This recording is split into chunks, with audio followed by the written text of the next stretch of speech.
और morning prime में बड़ी खबर, देश भर में पेट्रोल और डीजल 2 रुपए सस्ता हो गया है। राजस्थान सरकार की बात करें तो राजस्थान सरकार ने पेट्रोल और डीजल पर वैट 2% यानी 2% घटा दिया है। इसके बाद राजस्थान में पेट्रोल 5.5 रुपए और डीजल 4 रुपए 85 पैसे सस्ता हो गया है। तो वहीं पेट्रोल और डीजल के दाम घटाए जाने पर प्रधानमंत्री नरेंद्र मोदी का आभार व्यक्त किया गया है राजस्थान सरकार की तरफ से भी।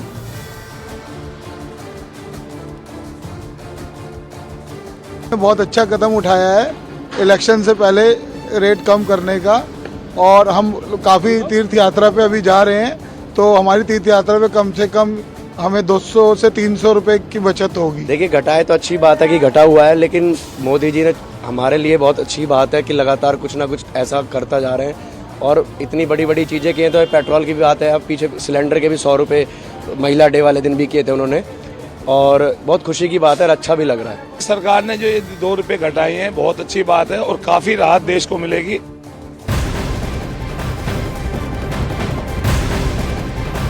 न्यूज 18 इंडिया मॉर्निंग प्राइम में सबसे बड़ी खबर उस न्यूज 18 के मेगा ओपिनियन पोल से जुड़ी हुई है जिसे लोकसभा चुनावों से ठीक पहले किया गया। इस सर्वे की कहानी बताती है कि देश का मूड एक बार फिर मोदी के साथ है, यानी 2024 में नरेंद्र मोदी जीत के हैट्रिक लगा सकते हैं। न्यूज 18 के इस मेगा ओपिनियन पोल में 518 लोकसभा सीटों पर सर्वे किया गया और इस सर्वे के आधार पर जो ट्रेंड्स सामने आए हैं उनके आधार पर कयास लगाए जा सकते हैं कि अगर आज चुनाव कराए जाएं, लोकसभा चुनाव कराए जाएं, तो बीजेपी समेत पूरे एनडीए का आंकड़ा 400 के पार चला जाएगा।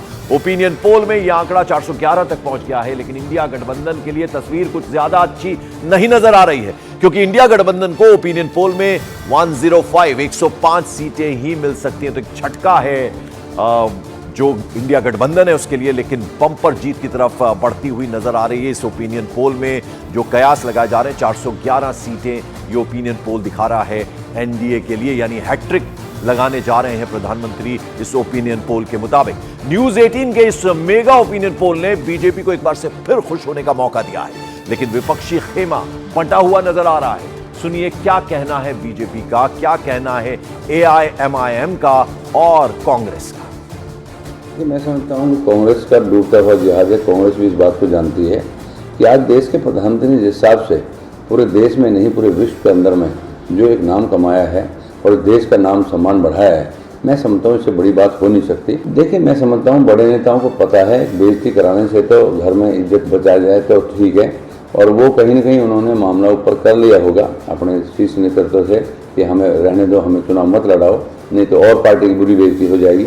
इसके लिए माननीय राहुल गांधी जी को और माननीय अखिलेश यादव जी को, एनडीए को धन्यवाद देना चाहिए कि आज इन्हीं दो नेताओं की वजह से एनडीए उत्तर प्रदेश में 77 सीटें हासिल कर रही है, क्योंकि इनकी नाकामी ने एनडीए को 77 सीटों की बढ़त ओपिनियन पोल में दिलाई है। और मैं ये जानता हूँ, ये दावे के साथ कहता हूँ, इनकी नाकाबिलियत और इनकी नाकामी उत्तर प्रदेश के अंदर भारतीय जनता पार्टी को 80 में से 80 दिलाएगी। किसी भी हालत में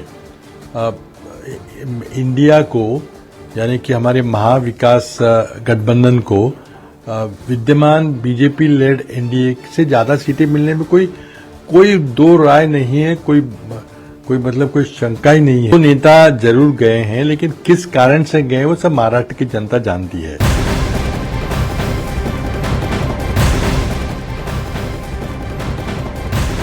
और अगर पार्टियों के हिसाब से देखें तो न्यूज 18 इंडिया के इस ओपिनियन पोल में बीजेपी सबसे बड़ी पार्टी के तौर पर उभरती हुई दिख रही है।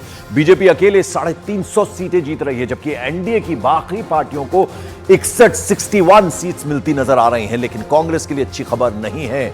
मेगा ओपिनियन पोल में कांग्रेस 50 यानी 50 का आंकड़ा भी छूटी नहीं नजर आ रही है। इस सर्वे में कांग्रेस को 49 सीटें मिलने के आसार हैं। तो एक झटका लगने जा रहा है कांग्रेस पार्टी को, यानी 50 का नंबर भी हासिल नहीं करती नजर आ रही है इस ओपिनियन पोल के मुताबिक। ऐसे जो तस्वीर सामने आई है इस मेगा ओपिनियन पोल के बाद। और लोकसभा चुनावों को लेकर बीजेपी ब्रांड मोदी पर पूरा भरोसा कर रही है और न्यूज 18 के इस मेगा ओपिनियन पोल के यदि नंबर्स को देखें, आंकड़ों को सच कर दिखाने का दावा कर रही है। लेकिन समाजवादी पार्टी का भी अपना दावा है। पार्टी का कहना है कि कांग्रेस और समाजवादी पार्टी के एक साथ आने से इंडिया गठबंधन बेहद मजबूत हुआ है और आने वाला वक्त इंडिया गठबंधन का ही है। कि हमें भरोसा सिर्फ दिशा पर है, संख्या पर हमारा भरोसा भी पूरा नहीं है। हमें पूरा भरोसा है कि 400 पार होगा मोदी जी के नेतृत्व में। हाँ, दिशा जो आप दिखा रहे हैं वो दिशा सही है। मोदी जी एक व्यक्ति नहीं है, वो अपने आप में एक फिनोमेना की तरह। समाजवादी पार्टी और कांग्रेस के गठबंधन के बाद इंडिया गठबंधन बहुत अधिक मजबूत हो गया है। उत्तर प्रदेश में हमारा नारा है 80 हराओ भाजपा हटाओ। इस बार इंडिया नक्सली दंगाई अलायंस को चुनाव हराएगा और केंद्र में इंडिया की पूर्ण बहुमत की सरकार बनेगी। और राजनीति सिर्फ कयासों और दावों पर नहीं चलती है, ग्रासरूट लेवल पर जो काम करेगा जीत उसकी होगी। मॉर्निंग प्राइम में आगे बढ़ते हैं और फटाफट आपको बताते हैं कि ओपिनियन पोल से जुड़ी बातें क्या है।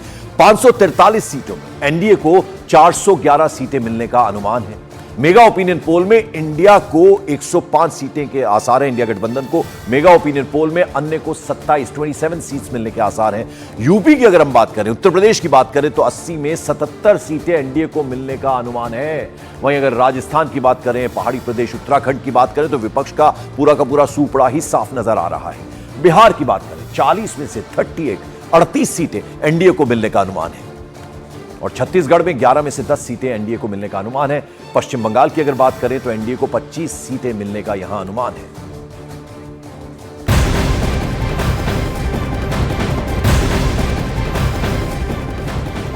और इस बीच राजधानी दिल्ली से बड़ी खबर यह है कि सुबह 11 बजे चुनाव आयोग की बैठक होनी है, जिसमें लोकसभा चुनाव की तैयारियों की समीक्षा होगी।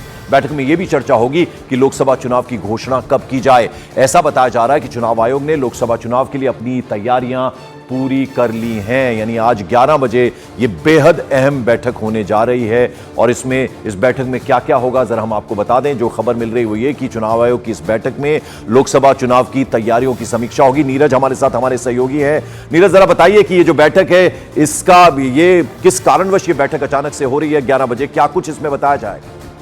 पंकज, देखिए न्यूज 18 इंडिया पे इस वक्त की ब्रेकिंग खबर। 11 बजे चुनाव आयोग ने बैठक बुलाई है, अपने अधिकारियों को बुलाया है। मुख्य चुनाव आयुक्त ने लोकसभा चुनाव और विधानसभा चुनाव की तैयारियों की समीक्षा होगी।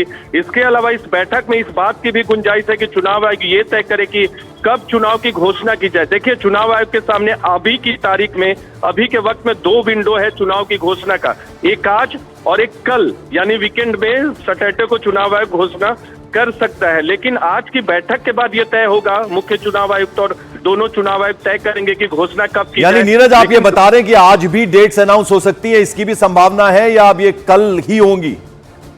देखिए, काउंटडाउन शुरू हो चुका है पंकज। न्यूज 18 इंडिया के दर्शकों को बता दे, या तमाम राजनीतिक दलों या जो भी स्टेक होल्डर्स हैं उनको बता दे जो इस वक्त न्यूज 18 इंडिया को देख रहे हैं, काउंटडाउन शुरू हो चुका है। चुनाव आयोग के विकल्प में आज की तारीख भी है, लेकिन आज की गुंजाइश इसलिए थोड़ी कम लगती है क्योंकि आज दोनों चुनाव आयोग पदभार ग्रहण कर रहे हैं और पदभार ग्रहण करने के बाद वो तमाम तैयारियों का जायजा भी लेंगे। अगर वो संतुष्ट हो जाते, पूरा कमीशन संतुष्ट हो जाता है कि ओके आज ही कर देते, तो आज भी हो सकते